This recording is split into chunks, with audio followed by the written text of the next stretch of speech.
నమస్కారం traditional food కి స్వాగతం.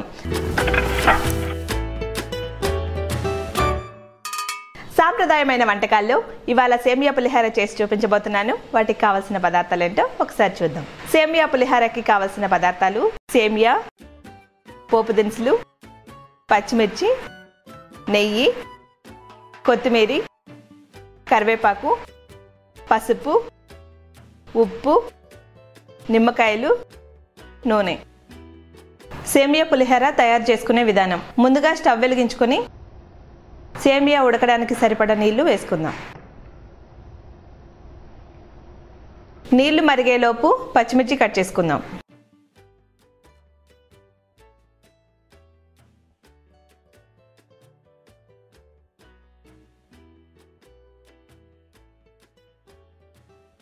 పచ్చిమిర్చి కట్ చేసుకోవడం అయిపోయింది కదా, ఇప్పుడు నిమ్మకాయను కూడా కట్ చేసుకుందాం. ఇప్పుడు నిమ్మకాయ రసాన్ని ఒక బౌల్లోకి తీసుకుందాం.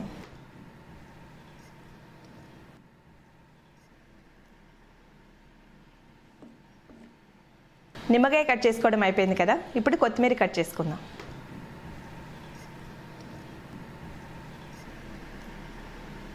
కొత్తిమీర కట్ చేసుకోవడం అయిపోయింది కదా, నీళ్లు మరిగాయి కదా, ఇప్పుడు సేమియాని ఇందులో వేసేసుకుందాం.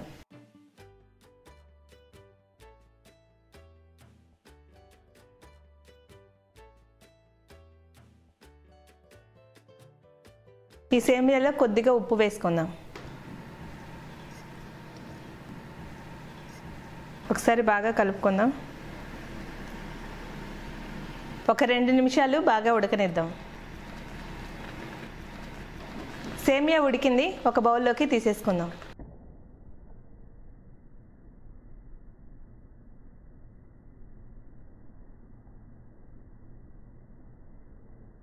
సేమియా ఉడికించి పక్కన ఉంచుకున్నాం కదా, ఇప్పుడు పోపు వేసుకుందాం. పోపుకి సరిపడా నెయ్యి వేసుకుందాం. ఇందులోనే ఒక 2 స్పూన్లు నూనె వేసుకుందాం. నెయ్యి బాగా వేడెక్కింది, ఇందులో పోపు దినుసులు వేసుకుందాం.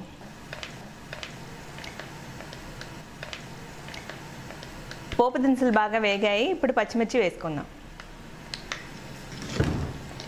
ఇప్పుడు కరివేపాకు కూడా వేసుకుందాం. వీటిని బాగా కలుపుకుందాం. ఈ పోపులో కొద్దిగా పసుపు వేసుకుందాం. అలాగే కొద్దిగా ఉప్పు కూడా వేసుకుందాం. దీన్ని ఒకసారి బాగా కలుపుకుందాం. ముందుగా ఉడికించి ఉంచుకున్న సేమియాని ఇందులో వేసేద్దాం.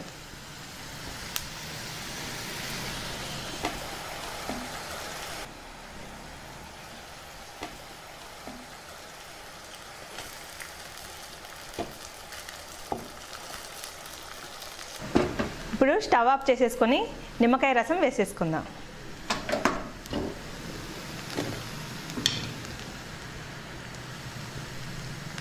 నిమ్మకాయ రసం మొత్తం కలిసేలాగా ఒకసారి కలుపుకుందాం.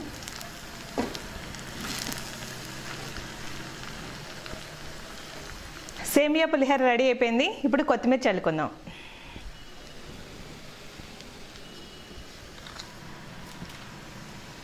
వేడివేడిగా సేమియా పులిహోర రెడీ అయిపోయిందండి. ఎలా ఉందో టేస్ట్ చేసి చెప్తాను.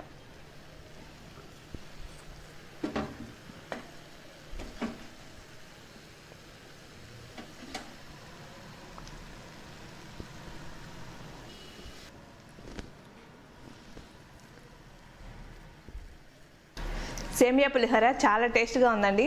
మీరు కూడా ట్రై చేయండి, తప్పకుండా నచ్చుతుంది. నమస్కారం.